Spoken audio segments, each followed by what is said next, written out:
SPOT è un progetto finanziato dalla Commissione Europea per il triennio 2020-2022 al Dipartimento di Scienze Umane dell'Università di Verona e altri 14 fra enti di ricerca e università europee e Israele. Siamo nell'ambito del programma Horizon 2020 all'interno di una call dedicata alle trasformazioni socio-economiche e culturali nell'era della quarta rivoluzione, quella digitale.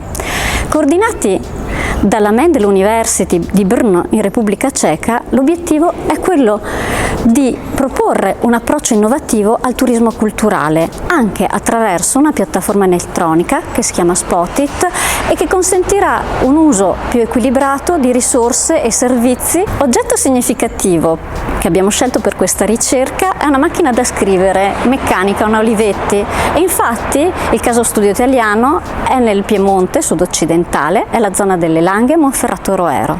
Nella scrittura e nella letteratura troviamo il paesaggio, le colline, la città di Alba, Santo Stefano Belbo, la guerra partigiana, raccontati, descritti, trasfigurati. Ricchezza intangibile e vitalità di questo territorio sono stati riconosciuti anche dall'UNESCO e infatti il paesaggio vitivinicolo di Langhe Roero e Monferrato è stato il primo paesaggio culturale vitivinicolo italiano a essere iscritto nella lista dei patrimoni mondiali dell'umanità. Alba è stata anche riconosciuta una città creativa per la gastronomia, proprio all'interno del network delle città creative dell'UNESCO. Ultimo, ma soltanto in ordine di tempo, è il riconoscimento di una tradizione locale e italiana, quella della cerca e della cavatura del tartufo, che è stata iscritta alla lista dei patrimoni intangibili dell'umanità. Nei primi 2 anni della ricerca, insieme al supporto dei portatori di interesse locale, abbiamo studiato le forme emergenti di turismo, il cambiamento dei mercati turistici e la resilienza di questi 15 territori del progetto SPOT